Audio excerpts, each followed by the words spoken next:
बहन जाओ, लो पानी पियो। शुक्रिया। लेख पूरा कर लिया? अभी अभी किया है। मैंने तुम्हारी माँ का लिखा गवाही लेख देखा, प्रेरणादायक था। 3 बार गिरफ्तार होने, यातनाएं झेलने पर भी उन्होंने परमेश्वर से विश्वासघात नहीं किया और छूटने पर वे फिर से कर्तव्य पालन में जुट गईं। ये परमेश्वर के मार्गदर्शन का संकेत है। परमेश्वर का धन्यवाद। परमेश्वर का धन्यवाद। तब तुम बहुत छोटी थी, क्या तुम्हें भी बड़ी मुसीबतें झेलनी पड़ी थी? जब माँ और मैं घर से भागे उस वक्त मैं 15 साल की थी। मुझे याद है हम 2002 में एक रात घर से निकले थे। मेरी माँ ने मेरे कान में कहा कि पुलिस उसे गिरफ्तार करने आ रही है, इसलिए हमें यहाँ से फौरन निकलना होगा। हमने हड़बड़ी में थोड़ा सा सामान बांधा और फिर झट से घर से निकल पड़े। तब से माँ और मैं कभी दोबारा अपने घर नहीं लौटे। पुलिस तुम्हारी माँ के पीछे पड़ी थी। तुम्हें साथ ले जाना कितना खतरनाक था ना? बहुत खतरनाक था, इसलिए मेरी माँ मुझे अपने साथ नहीं ले गई। वह मुझे एक रिश्तेदार के पास छोड़कर दूसरे शहर में छिप गई। जब मेरी माँ बिजनेस करती थी तो उन रिश्तेदारों की मदद करती थी।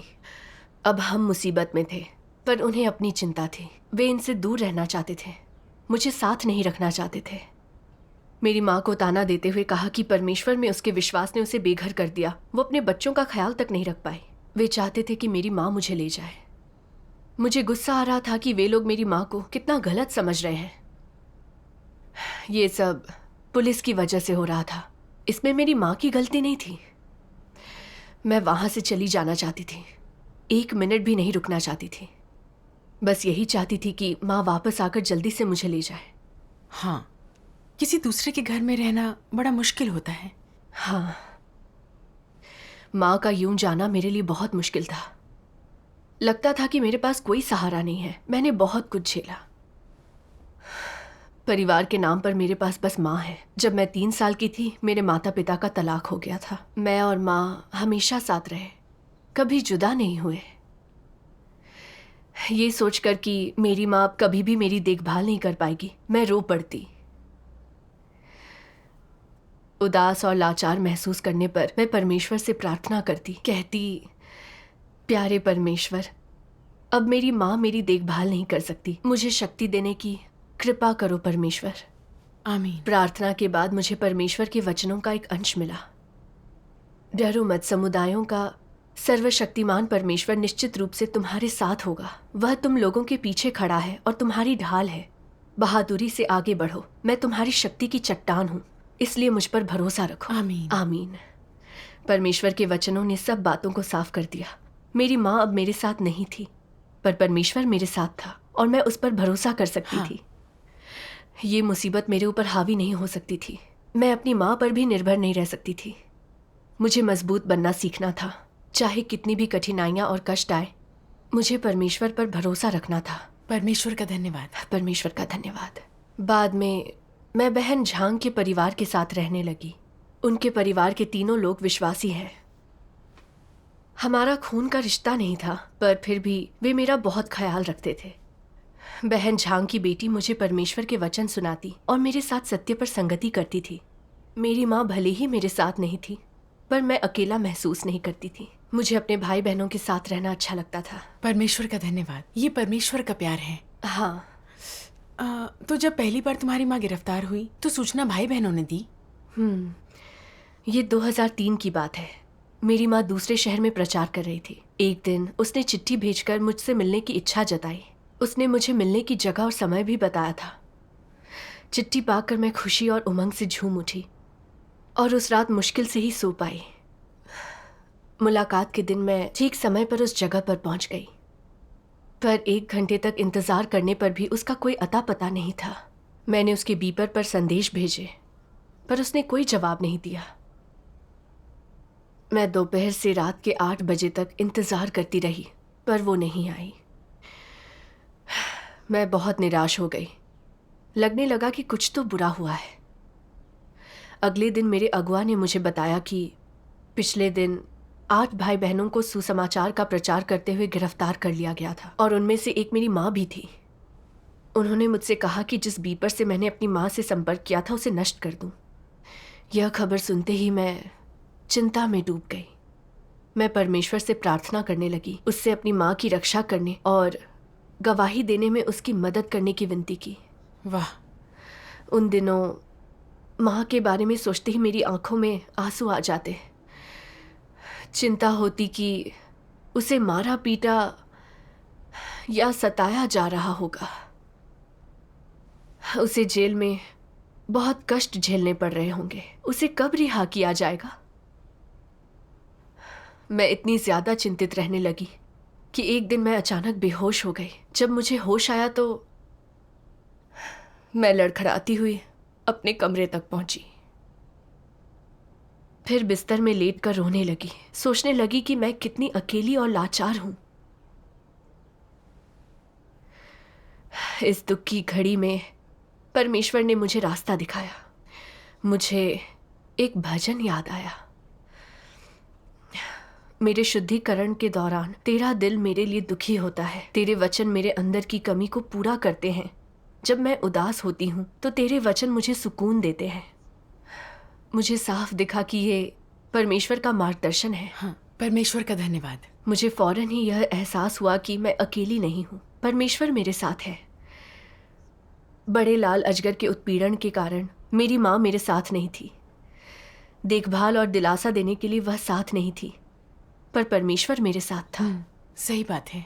मेरी सबसे अंधेरी घड़ी में परमेश्वर मुझे दिलासा देने के लिए मौजूद था। मुझे लगा जैसे वह मेरे बहुत नजदीक हो, और मुझे यह एहसास हुआ कि एक वही है जिस पर मैं सचमुच भरोसा कर सकती हूँ। आमीन। मैंने सोचा अगर परमेश्वर इस तरह मेरा मार्गदर्शन कर सकता है तो यकीनन वो मेरी माँ की भी मदद कर सकता है। बिल्कुल। जब मुझे यह एहसास हुआ तो मेरा मनोबल थोड़ा बढ़ गया और अपनी माँ के हालात को लेकर मेरी चिंता और उदासी कुछ कम हो गई। परमेश्वर का धन्यवाद। बाद में मैं अपनी माँ को देख भी पाई। वह 4 महीनों तक जेल में रही और अपने एक संपर्क का इस्तेमाल करके ही रिहा हो पाई। हम जब मिले तो वह मुझे लेकर बहुत चिंतित थी और मुझे ढेर सारी सलाह देती रही। हमने एक दूसरे के साथ संगति की और हौसला बढ़ाया। फिर हमने तय किया कि चाहे कुछ भी हो जाए, हम हमेशा परमेश्वर का अनुसरण करेंगे और अपने कर्तव्य करेंगे। परमेश्वर का धन्यवाद। तो जब तुम्हारी माँ दूसरी बार गिरफ्तार हुई तब 2008 की बीजिंग ओलंपिक के कारण कड़ी सुरक्षा थी ना? हाँ, सुना है तब बहुत से भाई बहनों को गिरफ्तार किया गया था। हाँ सही है। सितंबर का महीना था जब मेरी माँ दूसरे किसी शहर में सुसमाचार का प्रचार कर रही थी। मैंने सुना कि प्रचार करते वक्त कोई बहन गिरफ्तार हो गई है। उसके संपर्क में आए बहुत से लोग खतरे में थे और उन्हें अपनी जगह बदलनी पड़ रही थी। मैं सोचने लगी यह बहन कौन हो सकती है। तब मेरे अगुआ ने आकर मुझसे कहा कि मैं अपना वह सिम कार्ड नष्ट कर दूं जिससे मैं अपनी माँ से संपर्क कर रही थी। मैं फौरन समझ गई कि गिरफ्तार हुई बहन मेरी माँ ही थी। इस बार उसे परमेश्वर के वचनों की पुस्तकें छापने के लिए गिरफ्तार किया गया था, इसलिए शायद उसे मारपीट और यातना झेलनी पड़े। हाँ। अगले कुछ दिनों तक मैं इतनी चिंतित रही कि पूरी रात ठीक से सो नहीं पाई। बाद में मुझे पता चला कि 20 से भी ज्यादा भाई बहनों को पहले ही गिरफ्तार किया जा चुका था और उन सभी को यातनाएं दी गई थी। जब मैंने यह सुना तो मुझे और भी चिंता होने लगी। क्या इस समय भी मेरी माँ यातनाएं झेल रही होगी और वो जिंदा है या नहीं? मेरी माँ बहुत बड़े खतरे में थी, पर मैं चिंता करने और घबराने के अलावा उसके लिए कुछ नहीं कर पा रही थी। मेरी हालत बहुत बुरी थी। मैं ये सोचने से खुद को रोक नहीं पाई, अगर मेरी माँ इतना खतरनाक कर्तव्य स्वीकार न करती तो शायद उसे गिरफ्तारी और यातनाएं न झेलनी पड़ती। चीन में परमेश्वर में विश्वास करना कितना मुश्किल और खतरनाक है। उन दिनों मैं बहुत कमजोर पड़ गई थी। मैं गुमसुम और खोई खोई सी रहती थी। किसी काम में मन नहीं लगता था। मेरे अंदर ना ऊर्जा थी, न कर्तव्य के लिए प्रेरणा। हर दिन मैं बस परमेश्वर से प्रार्थना कर उसे माँ की रक्षा करने के लिए कहती। ये सब तो बहुत मुश्किल रहा होगा। तो ऐसे में तुम उस दौर से किस तरह उबर पाई? ज्यादातर तो परमेश्वर से प्रार्थना करके, उसके वचन पढ़कर। एक दिन मैंने परमेश्वर के वचनों का एक अंश पढ़ा।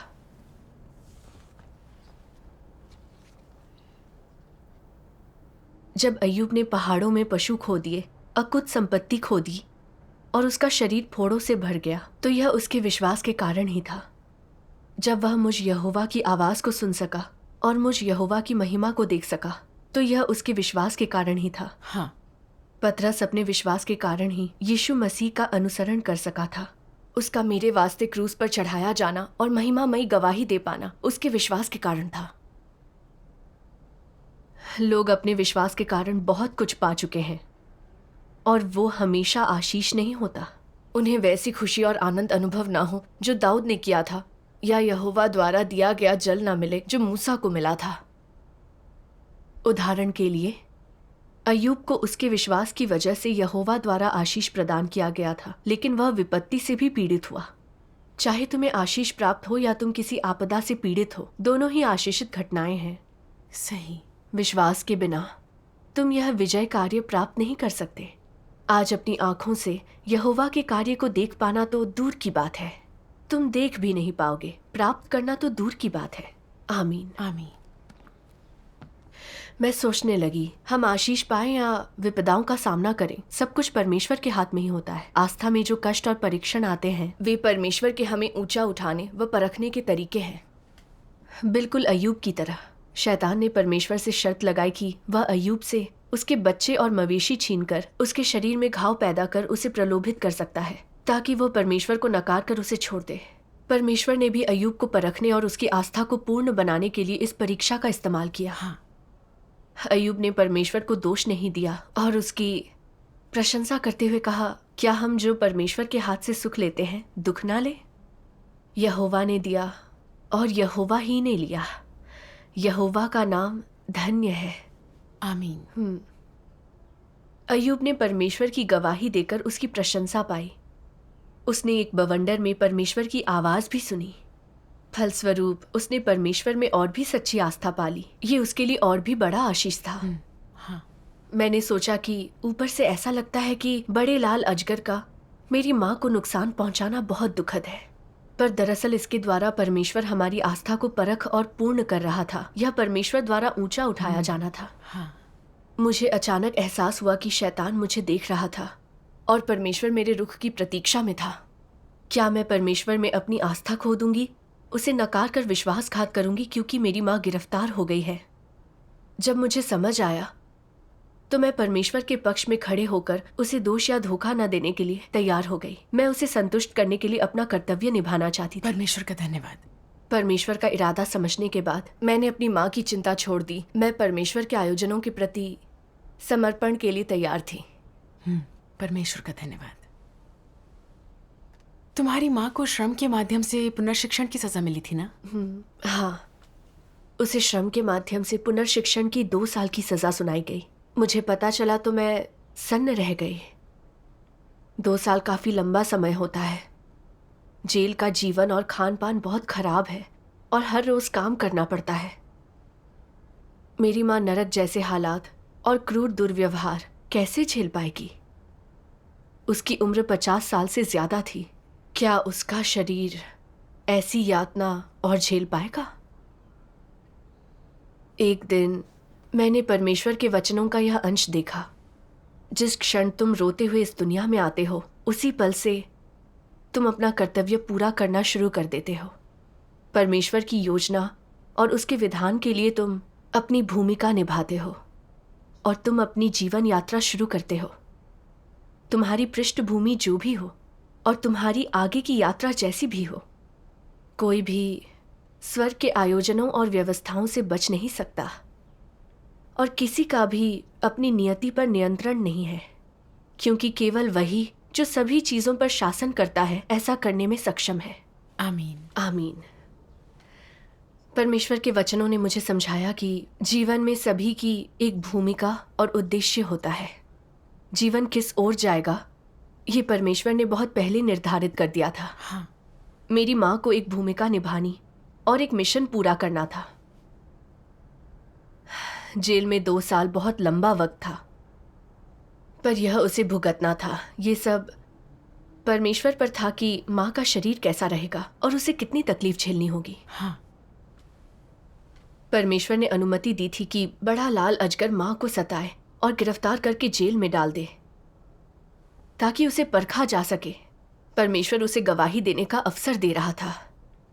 मुझे इस बात पर गर्व होना चाहिए। हाँ, इस हालात से मुझे भी कुछ सबक सीखने थे। ये कि मुश्किलों के सामने कैसे परमेश्वर की शिकायत करने या उसे दोष देने से बचना चाहिए और कैसे समर्पित होकर कर्तव्य निभाना चाहिए। परमेश्वर के इरादों को समझने के बाद मैंने उससे प्रार्थना की और कहा कि मेरी माँ उसके हाथों में है, वह जेल में उसकी रक्षा करे ताकि वह उसकी गवाही दे सके। आमीन। 1.5 साल बाद मैंने सुना कि मेरी माँ जेल से जल्दी रिहा हो गई है, इसलिए मैंने उससे संपर्क किया। पुलिस पीछा और निगरानी न कर सके, इसलिए हमने एक सौना में मिलने का फैसला किया। उस दिन मैं 1 घंटा पहले ही पहुंच गई। मेरा दिल खुशी के मारे तेजी से धड़क रहा था। मैं माँ को देखने के लिए बड़ी उत्साहित थी। बिल्कुल। मेरी नजरें दरवाजे पर अटकी हुई थीं और फिर खिड़की से मुझे मध्य उम्र की एक दुबली पतली औरत दिखी। अंदर आकर उसने एक कर्मचारी से कहा कि उसकी बेटी अंदर उसका इंतजार कर रही है। उसकी आवाज सुनकर सोचा, क्या यह मेरी माँ की आवाज नहीं है? समझने में मुझे एक पल लगा। तुमने उसे पहचाना नहीं? उसकी आवाज न सुनती तो मैं बिल्कुल नहीं पहचान पाती। मेरी माँ लंबी सीधे तने शरीर वाली सुंदर महिला थी, पर उसका वजन बहुत घट गया था और शरीर झुक गया था। वो पहले जैसी नहीं थी। मैं उसकी तरफ दौड़ पड़ी और चिल्लाई, माँ। मेरी माँ ने घूमकर मेरी तरफ देखा तो उसका दुर्बल चेहरा मैं पहचान ही नहीं पाई। उसका रंग फीका पड़ गया था। वो बहुत कमजोर और मुरझाई सी लग रही थी। उसकी आंखें भी बेजान सी थीं, जैसे किसी को बहुत ज्यादा उत्तेजना से गुजरना पड़ा हो। उसे इस हालत में देखकर मैं मुश्किल से अपनी रुलाई रोक पाई। मैं कल्पना नहीं कर सकती थी कि जेल में उसने क्या झेला होगा। सोचने की भी हिम्मत नहीं थी। मेरी आंखों से आंसू छलकने लगे। मेरे पास बैठी माँ ने मेरे हाथ जोर से भींच कर पूछा कि इन बीते सालों में मैं कैसी रही। उसने कहा कि जेल में उसे सबसे ज्यादा चिंता मेरी ही थी और वह अक्सर मेरे लिए प्रार्थना करती थी। उसे डर था कि मैं इस सदमे को बर्दाश्त नहीं कर पाऊंगी और परमेश्वर से मुंह मोड़ लूंगी। यह सुनकर कि मैं अब भी विश्वास करती हूँ, वह बहुत खुश हो गई। ड्रेसिंग रूम में अपनी माँ के हड्डियों का ढांचा बन चुके शरीर को देखकर मेरा दिल तड़प उठा। वह पलटी तो मुझे उसके बाएं कंधे पर जख्म का निशान दिखाई दिया और वो निशान काले रंग का था और हड्डी बीच से सिकुड़ी हुई थी, जैसे कि टूट चुकी हो। मैं उसे ऐसी हालत में देख नहीं पा रही थी। मैंने अपने आंसुओं को रोकते हुए उससे पूछा, यह निशान कैसे पड़ा? क्या पुलिस ने तुम्हें मारा? क्या यह अब भी दुखता है? मेरी माँ को डर था कि मैं चिंता करूंगी, इसलिए उसने कहा कि अब जख्म भर चुका है। बहुत सालों बाद मुझे पता चला कि गिरफ्तारी के बाद माँ को क्रूर यातनाएं दी गई थी और एक पेशेवर प्रशिक्षित अधिकारी ने उसके कंधे पर 30 घूंसे जमाए थे, जिससे कई हड्डियां टूट गई थी। कंधा भी अपनी जगह से हिल गया था और रीढ़ की कई हड्डियां सरक गई थी। हाँ, तुम्हारी माँ ने अपनी गवाही के लेख में कहा था, पिटाई की वजह से वह चल नहीं पा रही थी और अधमरी हो गई थी। फिर भी पूछताछ जारी थी। हाँ, दूसरे कैदी ये सब देख नहीं पाए और विरोध में बोलने लगे। बड़ा लालच कर सचमुच घिनौना है। हाँ, खुशकिस्मती से परमेश्वर की सुरक्षा के कारण मेरी माँ बिल्कुल भली चंगी हो गई और उसकी हड्डियां भी ठीक हो गई। जेल के डॉक्टर भी यह देखकर हैरान थे कि वह कितनी जल्दी ठीक हो गई। परमेश्वर का धन्यवाद। तुम दोनों ने बहुत तकलीफें झेली, पर परमेश्वर के मार्गदर्शन से कुछ प्राप्तियां भी हुई। ये एक महान अनुभव था। परमेश्वर का धन्यवाद। परमेश्वर का धन्यवाद। फिर उस समय तुम और तुम्हारी माँ ने साथ में कुछ वक्त गुजारा होगा ना? नहीं, कुछ ही समय बाद हमें जुदा होना पड़ा क्योंकि हाल ही में मेरी माँ रिहा की गई थी, इसलिए पुलिस शायद अब भी उसकी निगरानी कर रही थी। मेरी सुरक्षा के लिए हमें कुछ वक्त और जुदा रहना पड़ा। इस बार मेरे लिए यह बहुत मुश्किल रहा। मैं उसके साथ रहना और उसकी देखभाल करना चाहती थी, लेकिन सीसीपी के उत्पीड़न के कारण बेटी का कर्तव्य नहीं निभा पा रही थी। मुझे बहुत बुरा लगा। घर जाते हुए रास्ते में अपनी माँ की कमजोर काया और उसके कंधे के घाव के निशान बार बार मेरे दिमाग में कौंधते रहे। हर छवि मन में तड़प और टीस की एक नई लहर पैदा करती। ये मेरी कल्पना के परे था कि उन अधिकारियों ने उसे कैसे यातना दी होगी। मैं बहुत गुस्से में थी। बड़ा लाल अजगर कितना घिनौना और दुष्ट है। हाँ। फिर मुझे परमेश्वर के वचनों के एक अंश का ख्याल आया। फिर यह कोई आश्चर्य की बात नहीं कि देहधारी परमेश्वर पूरी तरह से छिपा रहता है। ऐसे अंधेरे समाज में जहाँ राक्षस बेरहम और अमानवीय हैं, तो हत्यारा शैतानों का सरदार मनोहर, दयालु और पवित्र परमेश्वर का अस्तित्व कैसे सह सकता है? वह परमेश्वर के आगमन की सराहना और जय जयकार कैसे कर सकता है?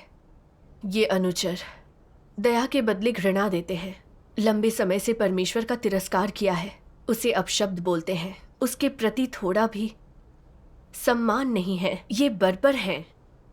ये लूटते और डाका डालते हैं अच्छाई खोकर। ये अपने विवेक की नहीं सुनते और ये लालच देकर निर्दोषों को अचेत देते हैं।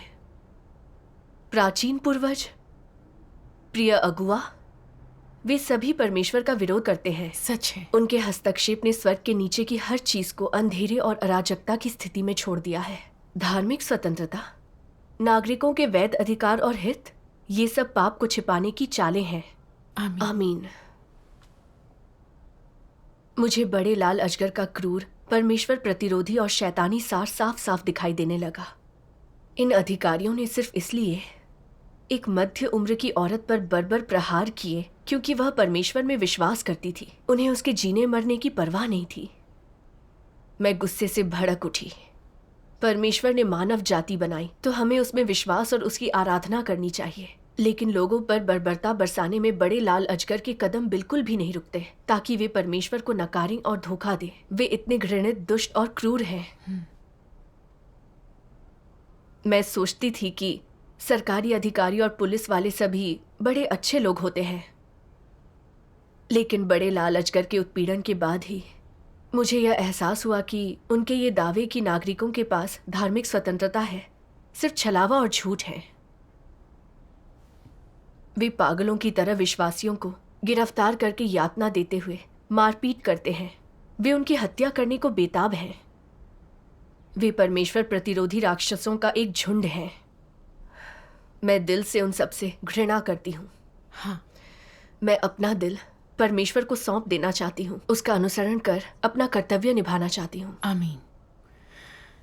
बड़े लाल अजगर के अत्याचार में हमें परमेश्वर प्रतिरोधी राक्षसी सार दिखता है और हम उसे त्याग कर उससे मुंह फेरना चाहते हैं। हाँ। 2013 में मेरी माँ एक बार फिर गिरफ्तार हुई। शुरू में मैं थोड़ी चिंतित हुई। सोचने लगी, क्या माँ को फिर से यातनाएं दी जाएंगी? क्या उसे इस बार जेल की सजा सुनाई जाएगी? क्या उसका शरीर जेल की एक और सजा झेल पाएगा? मैं ये सब सोच ही रही थी कि मुझे यह एहसास हुआ कि माँ को परमेश्वर की अनुमति से ही गिरफ्तार किया गया था। मुझे समर्पण करके परमेश्वर के इरादे को जानना चाहिए। हाँ। मुझे परमेश्वर के इन वचनों का ख्याल आया। क्या तुम लोगों ने कभी मिलने वाले आशीषों को स्वीकार किया है? क्या कभी तुमने उन वादों को खोजा जो तुम्हारे लिए किए गए थे? मेरी रोशनी के नेतृत्व में तुम जरूर अंधेरी ताकतों की बेड़ियां तोड़ोगे। तुम अंधकार के मध्य निश्चय ही मार्गदर्शन करने वाली ज्योति को नहीं खोगे। तुम सब निश्चय ही संपूर्ण सृष्टि के स्वामी होगे। तुम लोग निश्चय ही शैतान के सामने विजेता बनोगे। तुम सब निश्चय ही बड़े लाल अजगर के राज्य के पतन के समय मेरी विजय की गवाही देने के लिए असंख्य लोगों की भीड़ में खड़े होगे। तुम लोग निश्चय ही सिनिम के देश में दृढ़ और अटूट खड़े रहोगे। तुम लोग जो कष्ट सह रहे हो उनसे तुम मेरे आशीष प्राप्त करोगे और निश्चय ही सकल ब्रह्मांड में मेरी महिमा का विस्तार करोगे। आमीन। इन वचनों से समझी कि मेरी माँ परमेश्वर की अनुमति से पकड़ी गई। परमेश्वर बड़े लाल अजगर के उत्पीड़न से हमारी आस्था को पूर्ण बनाता है, हमें सत्य प्रदान करता है। हाँ। और हमें परमेश्वर के लिए गवाही देने का अवसर देता है। मैंने अपने भाई बहनों की संगति भी सुनी जो कई बार गिरफ्तार हुए विश्वासियों के बारे में थी। जब उन्होंने सीसीपी द्वारा जेल की सजा का सामना किया, उन पर शैतान का प्रभाव नहीं रहा। गिरफ्तार होकर भी वे परमेश्वर में विश्वास करते रहे, रिहा होने पर मुक्त और स्वतंत्र महसूस करते रहे। यह परमेश्वर का उद्धार था। आमीन। परमेश्वर का इरादा समझने के बाद मैं बेहतर महसूस करने लगी। मैंने माँ के लिए परमेश्वर से प्रार्थना की, उससे विनती की कि वह बड़े लाल अजगर के प्रभाव से न डरने में और शानदार गवाही देने में माँ की मदद करे। परमेश्वर का धन्यवाद। मैं नहीं जानती थी कि इस बार मुझे कितने समय तक माँ से जुदा रहना होगा, लेकिन मेरे दिल में शांति थी। कुछ ही दिनों बाद मैं अपने कर्तव्य पालन में जुट गई। परमेश्वर का धन्यवाद। बाद में मेरी माँ ने मुझे बताया कि जब पुलिस अधिकारी उसके पिछले अपराध जानने के लिए उसकी फाइल देखने गए तो हैरानी की बात थी कि रिकॉर्ड में कुछ भी मौजूद नहीं था। माँ ने मुझे बताया कि अपनी पिछली 2 गिरफ्तारियों के दौरान उसने महसूस किया था कि परमेश्वर कैसे कष्टों में उसका मार्गदर्शन करता है। हाँ। परमेश्वर की संप्रभुता को बेहतर समझने से उसकी आस्था और मजबूत हो गई। जब अधिकारी ने सुसमाचार फैलाने के बारे में पूछा तो माँ ने परमेश्वर के काम की गवाही दी। अपनी माँ के अनुभव से मैंने देखा कि परमेश्वर कितना बुद्धिमान है। वह बड़े लाल अजगर के उत्पीड़न का इस्तेमाल करके हमें साहस, बुद्धि और आस्था प्रदान करता है ताकि हमारी सोचने समझने की क्षमता बढ़ सके और हम बड़े लाल अजगर के राक्षसी सार को देख सकें और उसका पूरी तरह से त्याग कर सकें। हाँ। बड़ा लाल अजगर परमेश्वर के हाथ का एक प्यादा भर है। यह परमेश्वर के कार्य को बाधित करने के लिए हर संभव तरीका आजमाता है, पर इसके प्रयास सिर्फ परमेश्वर के चुने हुए लोगों को पूर्ण बनाने के काम आते हैं। सही बात है। परमेश्वर की सर्वशक्तिमत्ता देखने के बाद मैं परमेश्वर का अनुसरण करने को लेकर और ज्यादा आश्वस्त हो गई हूँ। आमीन। इससे मुझे परमेश्वर के इन वचनों का ख्याल आया। जब मैं औपचारिक रूप से अपना कार्य शुरू करता हूँ तो सभी लोग वैसे ही चलते हैं जैसे मैं चलता हूँ, इस तरह कि समस्त संसार के लोग मेरे साथ कदम मिलाते हुए चलने लगते हैं। संसार भर में उल्लास होता है और मनुष्य को मेरे द्वारा आगे की ओर प्रेरित किया जाता है। इस तरह मैं बड़े लाल अजगर को उन्माद और उलझन की स्थिति में डाल देता हूँ और वह मेरा कार्य करता है। अनिच्छुक होने पर भी वह अपने नियंत्रण में नहीं होता। उसे मेरे आयोजनों को समर्पित होना ही पड़ता है। मेरी सभी योजनाओं में बड़ा लाल अजगर मेरी विषमता, मेरा शत्रु और साथ ही मेरा सेवक भी है। उस हैसियत से मैंने उससे अपनी अपेक्षाओं को कभी भी शिथिल नहीं किया है। इसलिए मेरे देहधारण के काम का अंतिम चरण उसके घराने में पूरा होता है। इस तरह वह बेहतर ढंग से मेरी सेवा कर सकता है, जिसके माध्यम से मैं उस पर विजय पाऊंगा और अपनी योजना पूरी करूंगा। आमीन।